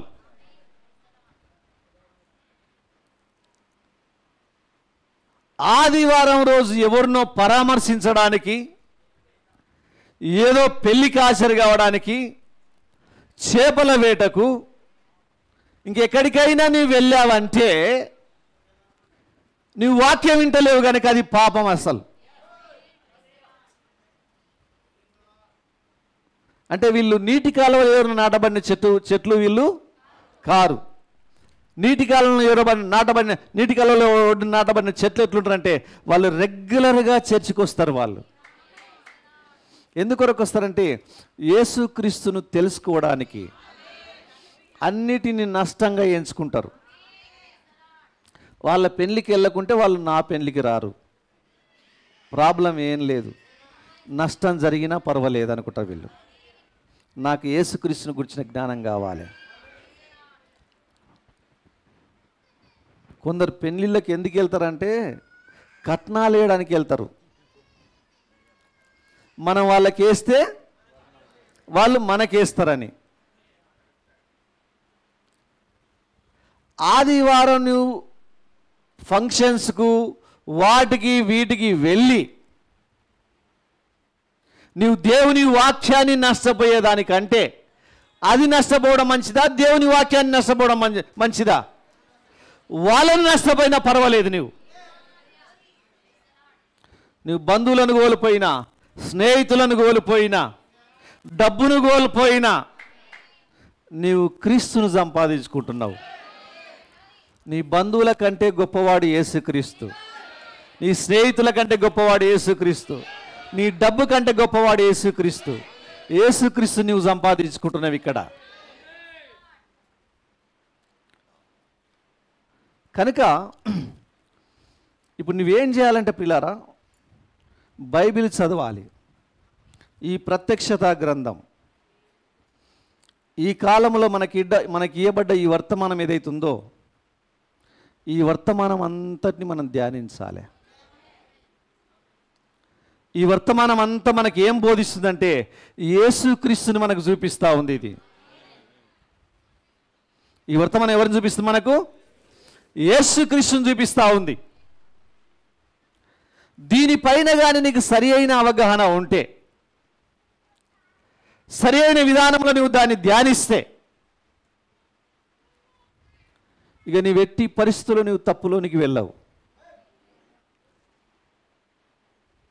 ఈ బయలుపాటుగా నీకు సరిగా వస్తే నువ్వు తప్పుడు సిద్ధాంతంలోకి వెళ్ళవు, లోకంలోనికి వెళ్ళవు, లోకంలో ఉండే కార్యాల వైపు వెళ్ళవు నీవు అసలు.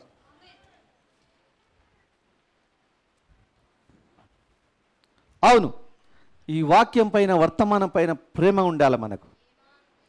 ఈ క్రీస్తును సంపాదించుకోవాలి, ఈ జ్ఞానాన్ని సంపాదించుకోవాలంటే నువ్వు బైబిల్ చదవాలి, వర్తమానం చదవాలి. ఎంతమంది చదువుతున్నారో నాకైతే తెలియట్లేదు, కానీ దయచేసి సోదరులారా, ఈ ప్రవచన వాక్యాలను చదివేవాడు, వాటిని విని ఇందులో రాయబడ్డ సంగతులు గైకొనేవాడు ధన్యుడంటే ఏ రకమైన ధన్యత అది అసలు. ఈ ప్రకటన గ్రంథాన్ని అర్థం చేసుకున్నవాడు, ప్రకటన గ్రంథం అర్థం కావాలంటే, అర్థమైందంటే యేసుక్రీస్తు గురించి నీకు అర్థమైనట్టు. ఈ ప్రకటన గ్రంథం అర్థం కావాలంటే ఈ వర్తమానం అర్థం కావాలి. ఈ వర్తమానం అర్థం కావాలంటే వర్తమానికుడు అర్థం కావాలి. హల్లెలూయా. ఈ వర్తమానం వర్తమానికుని అర్థమయ్యేటట్లు చేస్తుంది. కనుక ఈ వర్తమానం నీకు అర్థం కాకున్నా, ప్రవక్త నీకు అర్థం కాకున్నా, ఈ ప్రకటన గ్రంథం నీకు అర్థం కాకున్నా, యేసుక్రీస్తు నీకు అర్థం కానట్లే. యేసుక్రీస్తు నీకు అర్థం కాకుంటే నీకు ఎత్తబడే విశ్వాసం వచ్చే అవకాశమే లేదు.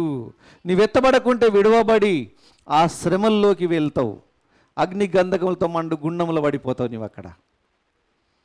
కనుక వాక్యం పైన ఎంత ఆసక్తి ఉండాలనో మీరు ఆలోచన చేయండి.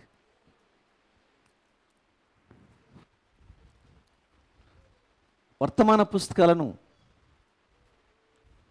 డబ్బులు పెట్టి కొనుక్కొని వాటిని మనం చదవాలి. ఫ్రీగా వచ్చినప్పుడు వాటిని పట్టించుకో, మనం తీసుకుపోయి ఇంకెవరికో ఇస్తూ ఉంటాం. అది నాకు అవసరం, ఇది నా జీవం, నా ఆత్మీయ ఆహారం అని నువ్వు కోరుకోవు నువ్వు. కనుక ఈ మధ్యాహ్న కాల సమయంలో నీ దృష్టి అంతా కూడా ప్రార్థన వాక్యం, ప్రార్థన వాక్యం.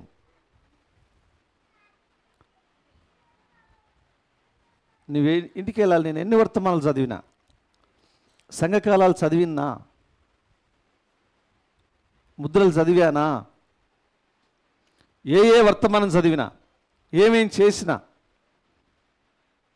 హల్లెలూయా, నేను నిజంగా ధ్యానిస్తూ నీటి కాలువలో ఎవరైనా నాటబడిన చెట్టులాగా ఉన్నానా? ఈ వర్తమానాన్ని కూడా నువ్వు ఎట్లా ప్రియులారా, ఏదో మామూలుగా చదివేది కాదు. ఇక్కడ దీన్ని లోతైన అధ్యయనం చేయాలంటున్నాడు ప్రవక్త. ఆ మాట నేను చదివి నేను క్లోజ్ చేస్తాను.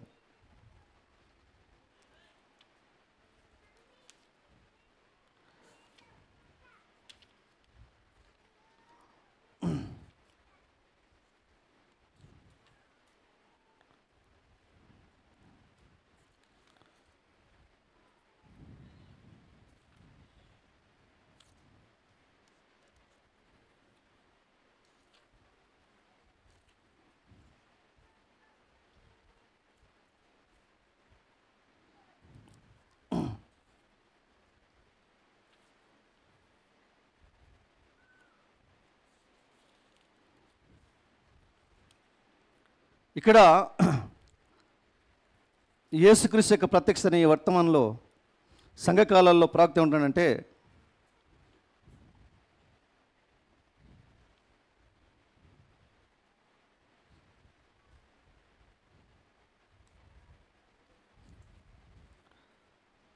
పదిహేనవ పారాగ్రాఫ్లో చెప్తున్నాడు.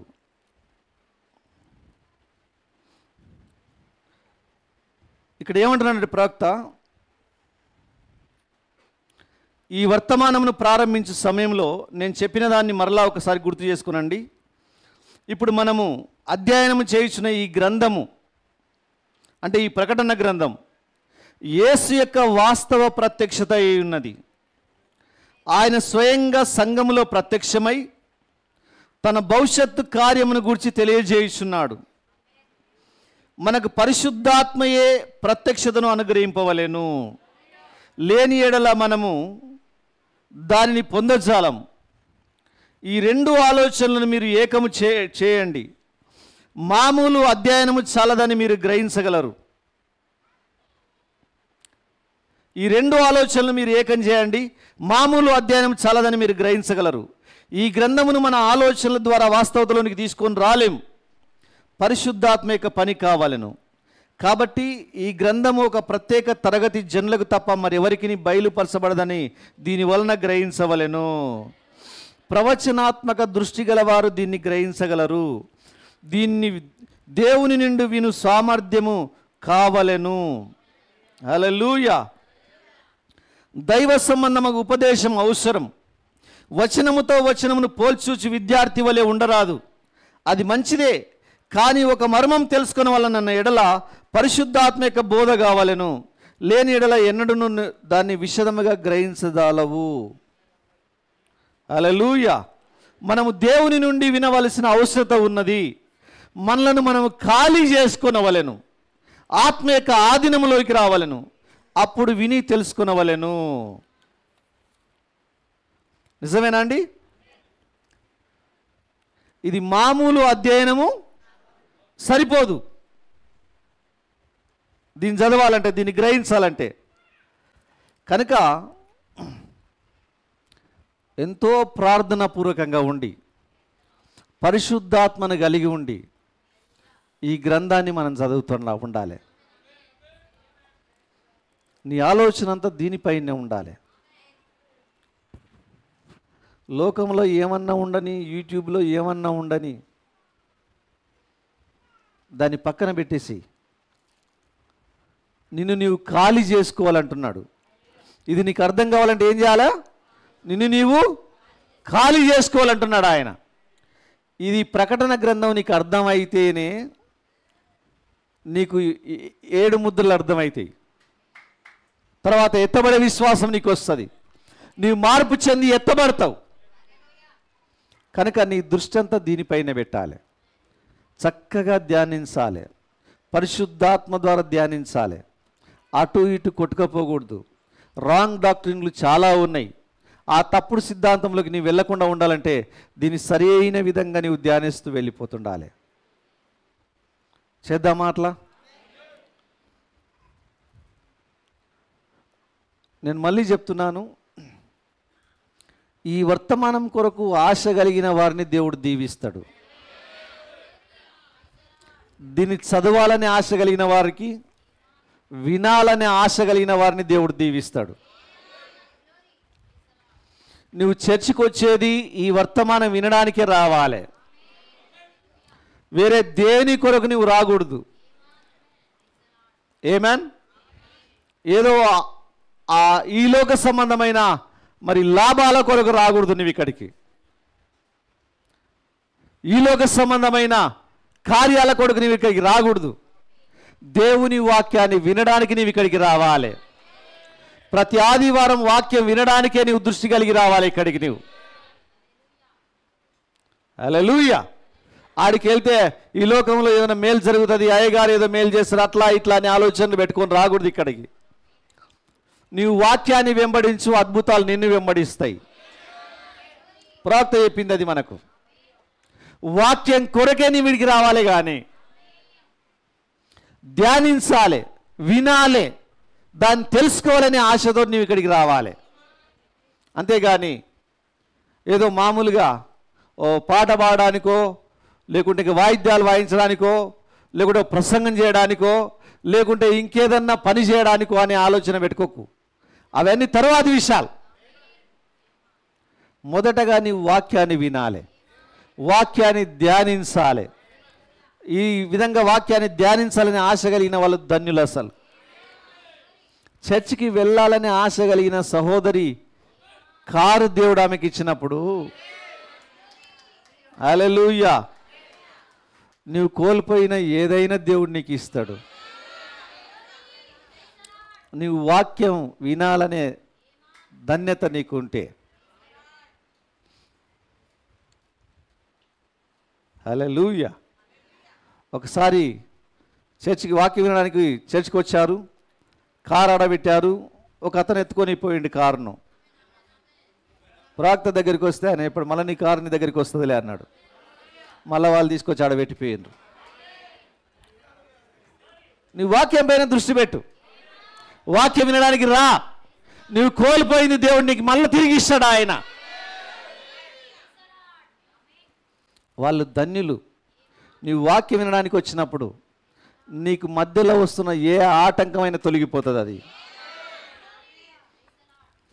వాక్యం వైపు నీవు దృష్టి మలిపినప్పుడు నువ్వు యేసుక్రీస్తుని చూడగలుగుతావు. యోహాను తన వెనుక తనకు వినబడుతున్న స్వరం ఏమిటో అని చూడ తిరిగాడు. అతనికి యేసుక్రీస్తు కనబడ్డాడు. అలాగే నీ దృష్టి కూడా వాక్యం వైపు తిప్పి ఈరోజు నీకు యేసుక్రీస్తు కనబడతాడు. ఆయన కొరకు నువ్వు ఆశ కలిగి ఉంటే లోకంలో ఏదైనా పర్వాలేదు, నష్టపో, ప్రాబ్లం ఏం లేదు. నీవెవరిని కోల్పోయినా పర్వాలేదు, కానీ యేసుక్రీస్తుని కోల్పోవద్దు. ఈ లోకంలో నీవు డబ్బును పోగొట్టుకున్నా పర్వాలేదు, కానీ యేసుక్రీస్తుని పోగొట్టుకోకూడదు. ఈ లోకంలో నీ బంధువులను, స్నేహితులను, ఆమెన్, ఫ్రెండ్స్ని అందరినీ పోగొట్టుకున్నా పర్వాలేదు, కానీ యేసుక్రీస్తుని పోగొట్టుకోవద్దు. యేసుక్రీస్తు కొరకు సమస్తాన్ని నష్టంగా ఎంచుకోవాలి. మనం యేసుక్రీస్తును సంపాదించుకోవడానికి, ఆయనను గూర్చిన జ్ఞానాన్ని సంపాదించుకోవడానికి. ఆమెన్. నీవు వాక్యాన్ని చదవడం వల్ల యేసుక్రీస్తును గూర్చిన జ్ఞానం నీకు వస్తుంది. ప్రార్థన చేయడం వల్ల యేసుక్రీస్తు లాంటి జీవితం నీకు వస్తుంది. ఇంకా ఈ రెండు నీకు వచ్చిన తర్వాత చాలది. రేపు నీవే ఒక యేసుక్రీస్తుగా నిలబడతావు ఇక్కడ. ఏమన్. ఇక అప్పుడు ఎట్లుంటుందంటే ఇంకా వర్ణించలేకుండా ఉంటుంది. అది నీకు వర్ణింప సఖ్యము కానీ సంతోషం, సమాధానం, దీర్ఘశాంతం. హల్లెలూయా. ఆ రకమైన వాతావరణంలోకి వెళ్ళి నువ్వు మళ్ళీ ఇక్కడికి తిరిగి వచ్చే పరిస్థితి కూడా ఉండదు. అంటే తిరిగి రావాలని కూడా కోరుకోవు నీవు అసలు. అక్కడికి వెళ్తే అంత బాగుంటుంది. ఇక నువ్వు మాట్లాడితే జరుగుతుంది, నువ్వు మాట్లాడితే కార్యాలు జరుగుతాయి. ఈరోజు మనం బంగారం కొరకు తెగ ప్రయాసపడతా ఉంటాం, కానీ అప్పుడు నీవే బంగారాన్ని సృష్టిస్తావు. ఎప్పుడు యేసుక్రీస్తు నువ్వు సంపాదించుకున్నప్పుడు నువ్వు సమస్తాన్ని సంపాదించుకున్నట్టే. కనుక సహోదరి సోదరులారా, ఈరోజు ఈ మధ్యాహ్న కాల సమయంలో మరి పోయిన 3 వారాలు ప్రార్థన గురించి విన్నాం. ఈరోజు వాక్యం చదవాలని మనం విన్నాం, వాక్యం వైపు తిరగాలని మనం విన్నాం. వాటిని విని చదువువాడు ధన్యుడు, వాటిని గైకొనివాడు ధన్యుడని మనం విన్నాం. కనుక ఈరోజు నీ పక్కన ఎప్పుడు కూడా బైబిల్, వర్తమానాలు. ఏమేన్? ఇంకా ప్రార్థన అంటే నీకు స్పెషల్గా ఏదో అవసరం లేదు. ప్రార్థన కొరకు నీవు మోకరించి ప్రార్థన చేయొచ్చు, కానీ నువ్వు చదవడానికి నీకు పక్కనే ఉండాలి, బైబిల్ ఉండాలి, వర్తమానం ఉండాలి.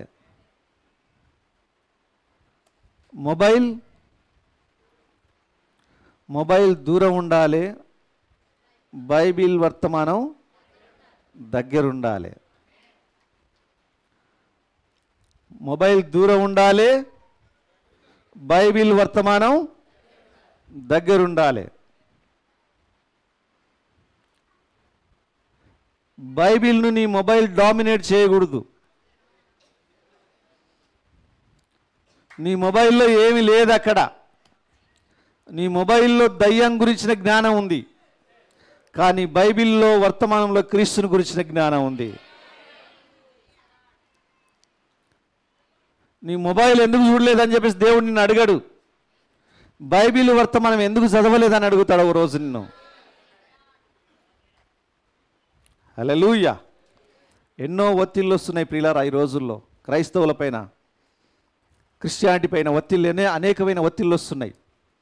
వీటన్నిటిలో నువ్వు తట్టుకోవాలంటే నిలబెట్టేది దేవుని వాక్యమే. నీ మార్గాన్ని వర్ధిల్ల చేసుకొని చక్కగా ప్రవర్తించాలంటే ఈ వాక్యము, వర్తమానమే. నువ్వు దీన్ని చదవకుంటే, ధ్యానించకుంటే నీ మార్గాన్ని వర్ధిల్ల చేసుకోలేవు, నువ్వు చక్కగా ప్రవర్తించలేవు. కనుక ఈరోజు ఒక తీర్మానం చేసుకొని వెళ్ళిపోదాం. ప్రభా, మరి నేను ఈ వర్తమానాన్ని చదివే కృప దయచేయండి, బైబిల్ చదివే కృప దయచేయండి, నా సమయాన్ని దాని కొరకు కేటాయించుకునే కృప దయచేయండి. నేను ఒక్కరోజు ప్రవక్త చెప్పినట్టు ఒక్క అధ్యాయం కూడా నేను చదవలేకపోతున్నా. మొబైల్ ఉంది కానీ నేను అందులో వినలేకపోతున్నా. ఎప్పటికీ పని పని పని, బిజీ బిజీ బిజీ, ఫోను. వీటిలో నా జీవితం నాశనం అయిపోతూ ఉంది. కానీ నా జీవితం బాగుపడేది, నా జీవితం చిగురించేది, వాడిపోకుండా ఉండే జీవించే జీవితం అనేది నీ వాక్యములో కట్టబడ్డప్పుడు, వాక్యములో నాటబడ్డప్పుడు అక్కడే దీవెనలు ఉన్నాయని నేను నమ్ముతున్నాను. ఈరోజు నేను ఆ విధంగా ఉండే కృప దయచేయండి అని ప్రార్థన చేద్దామా? దేవుడి మాటలను దీవించి ఆశీర్వదించును గాక.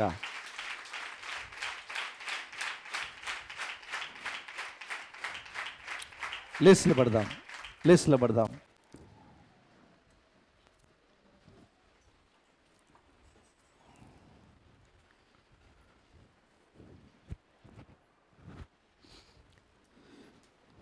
లేసులు పడి కళ్ళు మూసుకుందాం.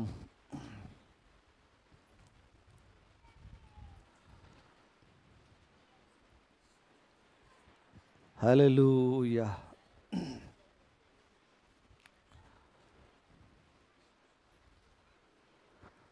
మనమందరం లేసులు పడి కళ్ళు మూసుకుందాం ఒక్కసారి.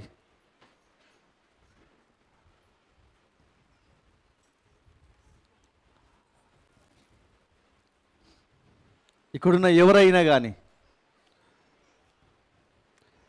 ప్రభువా, గడిచిన 3 వారాలు నాతో మీరు మాట్లాడారు, ప్రార్థన ఎలా చేయాలో మాట్లాడారు.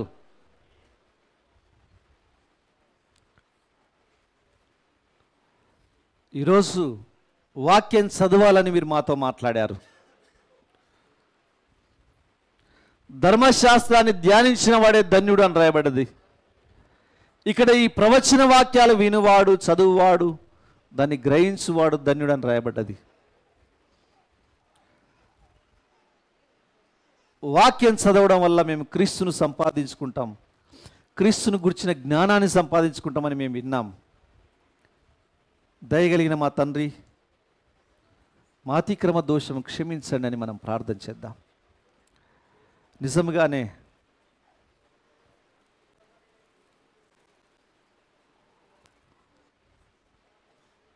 నేను ప్రార్థించలేకపోతున్నా, కనీసం ఒక అధ్యాయం కూడా నేను చదవలేకపోతున్నా. నా కొరకు ప్రార్థన చేయండి అన్నవారు ఉన్నారా ఇక్కడ? వర్తమానాలు ఎన్నో వస్తూ ఉన్నాయి.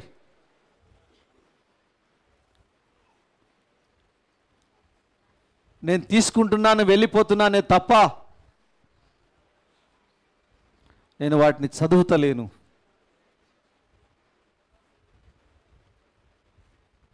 అవును, ఇక్కడ ఉండే ప్రతి సహోదరి సహోదరుడు ఒక్కసారి నిన్ను నువ్వు పరీక్షించుకోవాలని నేను కోరుతా ఉన్నాను.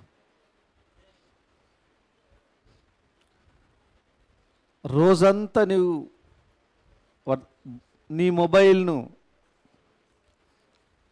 అప్పుడు కొంతసేపు కలిసి 3 గంటలు నువ్వు చూస్తూ ఉన్నావా? చెప్పి ఈరోజు, ప్రభువా నిజమే, అప్పుడు కొంతసేపు ఆ విధంగా ఒక 3 గంటలు నేను మొబైల్ చూస్తున్నా, కానీ 1 గంట సేపు నేను బైబిల్ చూడలేకపోతున్నా, నేను వర్తమానం చదవలేకపోతున్నా. నన్ను క్షమించండి ప్రభు అని ప్రార్థన చేయి.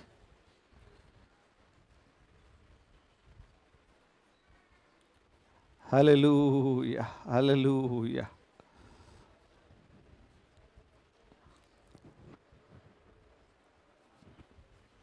సహోదరుడా, సహోదరి,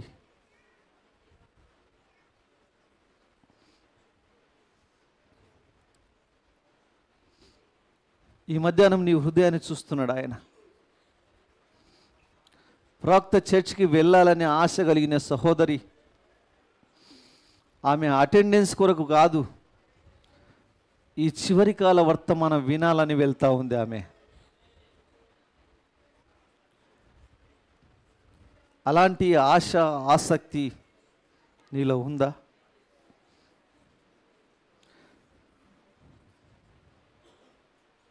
నిన్ను ఆటంకపరిచే నీ భర్తను కూడా మార్చగల సమర్థుడు ఆయన.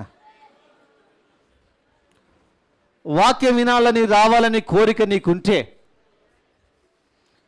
నిన్ను ఆటంకపరిచే నీ అనారోగ్యాన్ని కూడా తీసివేయగల సమర్థుడు ఆయన. నీకొస్తున్న ఇబ్బందులను కూడా తొలగించే సమర్థుడు ఆయన. ఆయనకు అసాధ్యమైంది ఏది లేదు. నా రాజ్యాన్ని, నీతిని మొదట వెతకండి అన్నాడు. నీ ప్రతి అవసరత తీర్చబడుతుంది.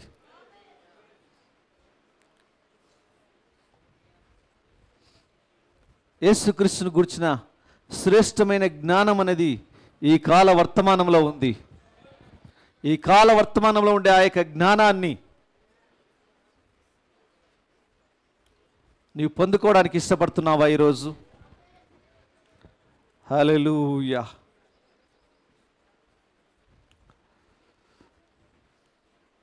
సహోదరుడు, నా కొరకు ప్రార్థించిన వారు ఎవరున్నారా? మీ 2 చేతులు పైకి ఎత్తండి. నేను మీ కొరకు ప్రార్థిస్తున్నాను. నేను చదవలేకపోతున్నాను, వినలేకపోతున్నాను.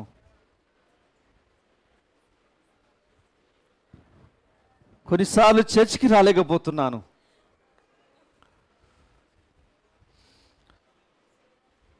నేను ఎక్కువగా మొబైల్ చూస్తున్నా,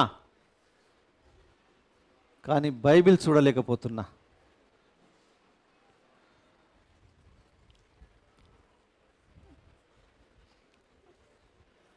నా కొరకు ప్రార్థన చేయండి సహోదరుడా.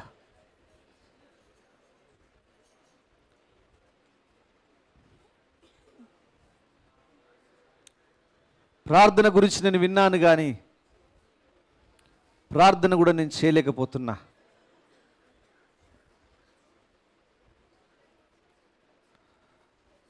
హల్లెలూయా, హల్లెలూయా.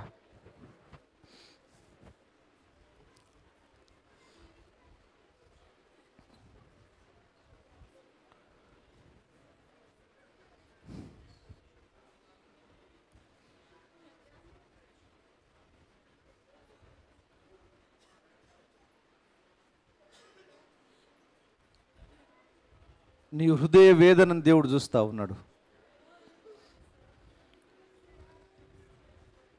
నువ్వు చేయనదంతయు సఫలమవుతుంది.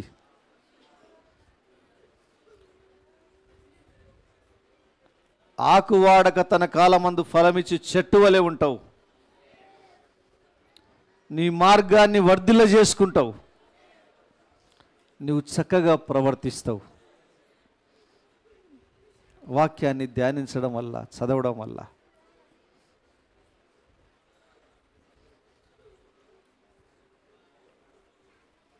Praise the lord. హల్లెలూయా.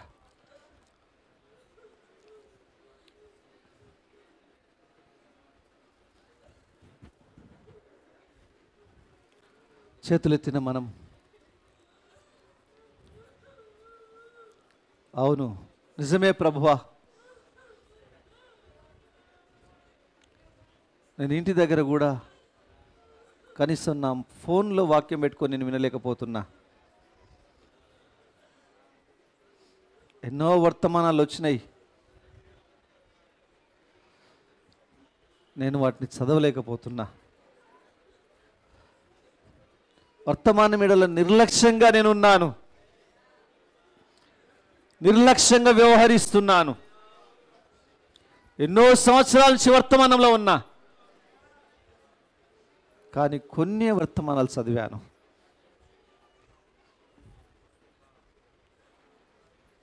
అయ్యో, నేనెంతో నా సమయాన్ని వృధా చేసుకున్నాను.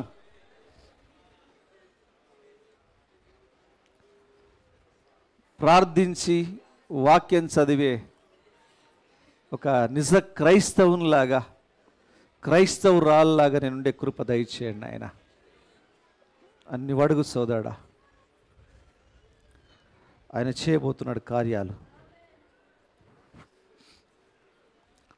ప్రేమ కలిగిన మా తండ్రి, మహాపరిశుద్ధుడా, మమ్మల్ని మిక్కిలిగా ప్రేమిస్తున్న మా దేవ, భూమి ఆకాశముల సృష్టికర్త, నీకు స్తోత్రం చెల్లిస్తున్నాం తండ్రి. ఈ యొక్క మధ్యాహ్న కాల సమయంలో మీ నామను బట్టి మేము ప్రార్థిస్తున్నాం. మరొకసారి మమ్మల్ని అందరినీ ఇక్కడికి తీసుకొచ్చారు, మాతో మీరు మాట్లాడారు, మాలో ఉన్న లోపమేంటో మీరు ఎత్తి చూపారు. మేము బైబిల్ చదవట్లేదు, ప్రార్థన చేయట్లేదు, వర్తమానం చదవట్లేదు అనే కార్యాన్ని మీరు చూశారు తండ్రి. మేము అందులో ఎదిగే కృప మాకు దయచేయండి నాయన. చర్చ్కొచ్చి వాక్యం వినాలనే సహోదరి యొక్క ఆమెకున్న ప్రతి ఆటంకాన్ని తొలగించారు మీరు. ఈరోజు మా అందరికి ఉండే ఆటంకాలను కూడా మీరు తొలగిస్తారని మేము నమ్ముచున్నాం. దయగలిగిన మా తండ్రి, సమయాన్ని సద్వినియోగం చేసుకోవాలన్నావు. సమయాన్ని మా చేతులను మీరు పెట్టారు.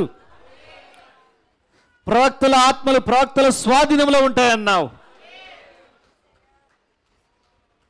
సమయం మా స్వాధీనంలో ఉంది, పరిస్థితులు మా స్వాధీనంలో ఉన్నాయి. కానీ ప్రార్థనకు, నీ వాక్యానికి మేము సమయం కేటాయించలేకపోతున్నాం. మమ్మల్ని క్షమించమని మేము ప్రార్థిస్తున్నాం రాజా. అయ్యా, నీ కృపలో మమ్మల్ని భద్రపరచండి. ఈ లోకము నుంచి ప్రభా, మరి ఈ లోకంలో మేము ఏది నష్టపోయినా కానీ క్రీస్తును నష్టపోకుండా ఉండే కృప దయచేయండి. పౌలు గారు సమస్తాన్ని కోల్పోయాడు, పెంటవలే ఎంచుకున్నాడు, లాభకరములైన వాటిని నష్టముగా ఎంచుకున్నాడు యేసుక్రీస్తుని గురించిన జ్ఞానాన్ని సంపాదించుకోవడానికి. ఈరోజు నాయన మేము కూడా యేసుక్రీస్తుని గురించిన జ్ఞానాన్ని సంపాదించుకునే కృప మాకు దయచేయండి. ఇక్కడికి వచ్చిన ప్రతి బిడ్డని మీరు జ్ఞాపకం చేసుకోనండి. చేతులెత్తిన మమ్మల్ని అందరినీ మీరు జ్ఞాపకం చేసుకోనండి. ఈ మాటలు మా అందరి హృదయంలో నూరంతలుగా ఫలింపచేయండి. దయగలిగిన మా తండ్రి, మరి ఎవరైనా సమస్యలతో ఉన్నట్లయితే సమస్యల నుంచి విడిపించండి. ఎవరైనా అనారోగ్యంతో ఉన్నట్లయితే వారికి ఉన్న అనారోగ్యం నుంచి విడిపించమని మేము ప్రార్థిస్తున్నాం. స్వస్థపరచు దేవుడ నేను అన్నావు ప్రభువా, నీవే నీ కార్యము చేయండి. మరి ఇదే విధంగా తండ్రి, ఈ మధ్యాహ్నం నాయన నీ బిడ్డలు వారి వారి గృహాలకు వెలుచుండగా తోడుగా ఉండండి. క్షేమకరమైన ప్రయాణం అనుగ్రహించండి నాయన. మరి ఈ వారంలో జరగబోయే కార్యాలన్నీ వెరిగిన దేవుడు. దైవజనుల మీటింగ్స్, అదేవిధంగా తండ్రి ఉపవాస ప్రార్థనలు, అదేవిధంగా వచ్చే వారంలో జరిగే మీటింగ్స్ ప్రభువా ఏవైతే ఉన్నాయో వాటన్నిటిని మీరు దీవించండి. అన్ని రకాలైన సహాయములు మీరు అనుగ్రహించమని ప్రార్థిస్తున్నాం. ముఖ్యంగా తండ్రి ప్రభా, నీ యొక్క స్వాధీనంలో సమస్తాన్ని ఉంచుకోనమని మేము ప్రార్థిస్తున్నాం నాయన. నీకు మమ్మల్ని మేము సమర్పిస్తున్నాం. ఈ మధ్యాహ్నము తండ్రి, మరి మా గృహాలకు వెలుచుండగా మీ కాపుదల దయచేయమని నీ చేతుల్లోకి మమ్మల్ని మేము సమర్పిస్తూ మీరే కార్యములు చేయమని మా ప్రభువును రక్షకుడునైనా యేసుక్రీస్తు నామమున ప్రార్థిస్తున్నాం. ఆమేన్, ఆమేన్. అందరం ఆమేన్ చెప్దామా? ఆమేన్. మన ప్రభు అయిన యేసుక్రీస్తు యొక్క దివ్యమైన ప్రేమ, ఆయన కృప, శాంతి, సమాధానము ఇక్కడ ఉన్న వారికి సకల పరిశుద్ధులకు ఇప్పుడు ఎల్లప్పుడూ సదాకాలం తోడే ఉన్నగాక. ఆమేన్. అందరికీ వందనాలు. God bless you all. Praise Lord. God bless you. Praise Lord. God bless you.